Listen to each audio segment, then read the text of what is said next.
Ini hanya untuk pengenalan Bapak Ibu ya, kurikulum Merdeka pada hari ini. Kurang lebih 10 menit. Nah, di depan dari jurnal. Jelas. Aduh.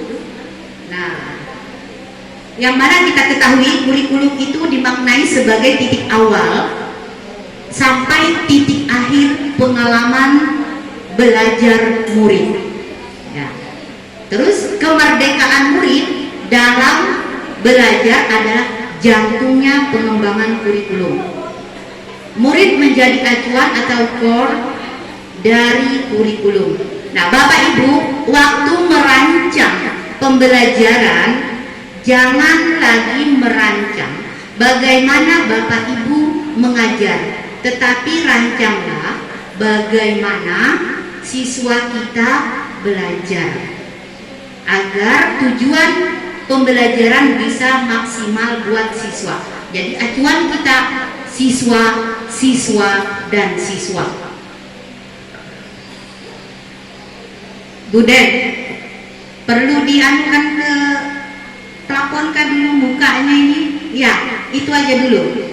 Nah, tapi bawa HP semua enggak? Bawa ya. Perlu nggak? Ini aja dulu. Global aja. Soalnya PMN nggak ada yang. Nah.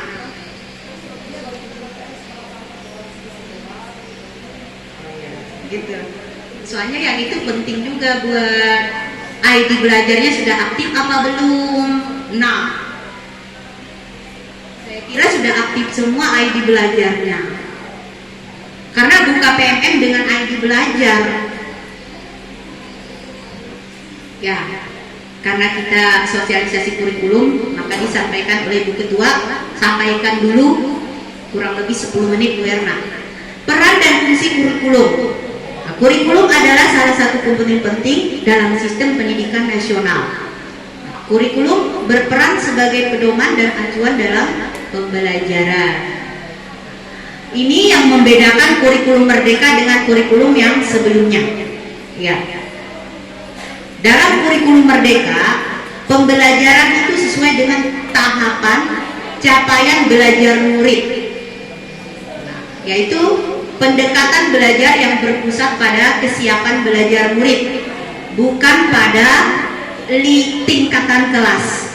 Jadi satu capaian pembelajaran itu bisa diselesaikan tidak hanya di satu kelas, tapi bisa di kelas berikutnya. Itu bedanya dengan kurikulum yang sebelumnya.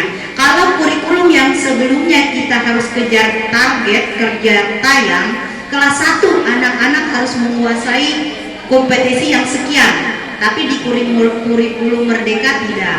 Ya, tidak selesai fase di kelas 1, maka dia bisa lanjut nanti di kelas 2. Itu aja bedanya, salah satunya yaitu kurikulum Merdeka ini dalam pembelajaran yang sesuai dengan tahapan tadi, tujuannya adalah sebagai bentuk implementasi filosofi Ki Hajar Dewantara, yang mana pembelajaran itu harus berpusat pada murid. Terus untuk menguatkan kompetensi numerasi dan literasi murid agar setiap murid mencapai tujuan pembelajaran yang diharapkan. Ya.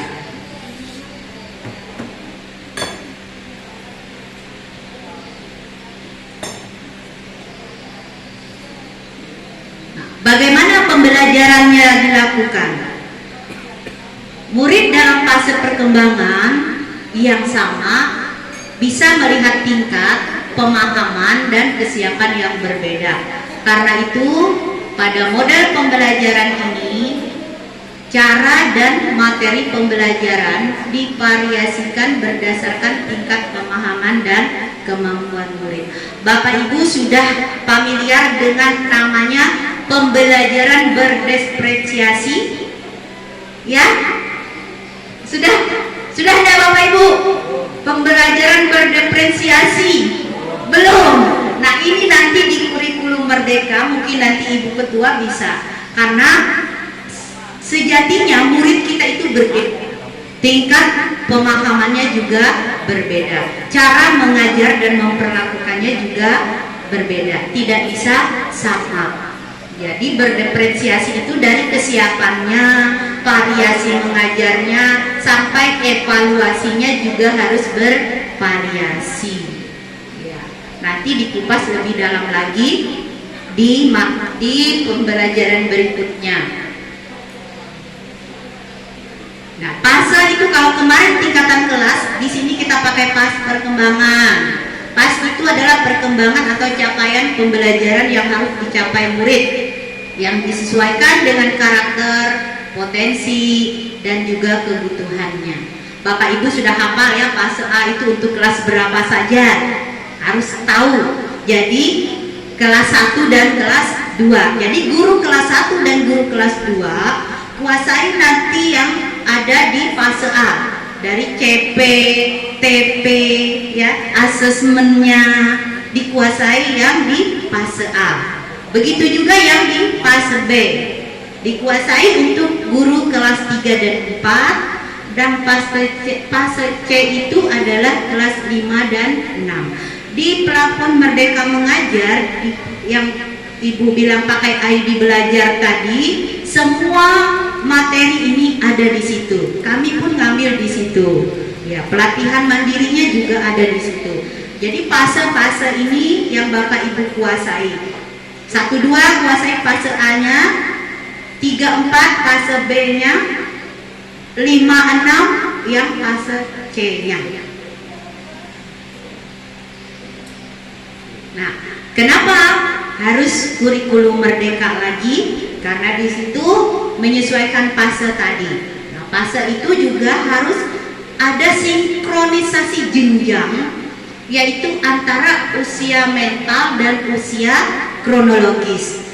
Itulah yang mendasari kenapa juga adanya kurikulum merdeka. Jadi anak-anak tidak harus lagi di kelas 1 sekian, kelas 2 sekian, tapi berdasarkan usia mental dan usia kronologisnya tadi diperhitungkan untuk menetapkan anak itu berada di fase yang mana.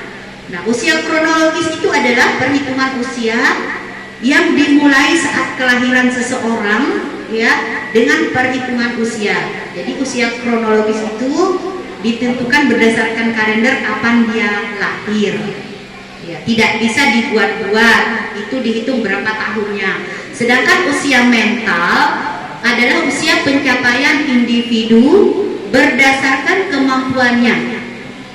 Nah, jadi usia 7 tahun belum tentu nanti sama dengan temannya yang 7 tahun itu usia fase perkembangan mentalnya. Bisa berbeda, sama-sama usia 7 tahun tetapi mentalnya berbeda. Bisa jadi usia yang sudah 12 tahun yang harusnya di kelas 4 tapi dia memiliki mental masih anak-anak. Ada Bapak Ibu punya dapat murid seperti itu? Ada, tak bisa dihindari itu Bapak Ibu. Nah, ini tadi dia usia kronologis dan usia mentalnya bisa, tapi banyak juga yang dia berjalan beriringan untuk kedua usia ini. Nah, untuk usia kronologis fase A itu yaitu kurang dari atau sama dengan 6 sampai 8 tahun. Nah, usia mentalnya itu kurang atau sama dengan 7 tahun. Ini fase A. Ya, jadi kalau sudah ada yang 7 tahun masuk kelas 1 itu lebih baik lagi. Nah, usia fase B 9 sampai 10 tahun, tetapi usia mentalnya masih berada di 8 tahun. Nah, di fase C juga kronologisnya harusnya 11 sampai 12. Tetapi anak-anak itu masih di usia mental yang lebih kurang 8 tahun. Jadi tidak bisa. Tapi banyak orang tua yang memaksakan anak-anak itu, kadang bahasa kita itu apa? Dewasa sebelum waktunya. Di sini dia kadang apa? Makanya kalau benda atau buah karbitan kan beda dengan yang matang sendiri. Anak-anak yang dipaksakan untuk dewasa, ibarat buah itu cepat mateng, cepat juga busuk. Nah, dia ada masanya lelah nanti menjalani itu. Anak-anak dipaksakan dari TK harus peringkat terus sama orang tuanya. Nah, nanti dia di kelas 4, 5, 6 sudah merasa lelah. Dia akan lelah itu Bapak Ibu. Karena dipaksa sudah dia lelah.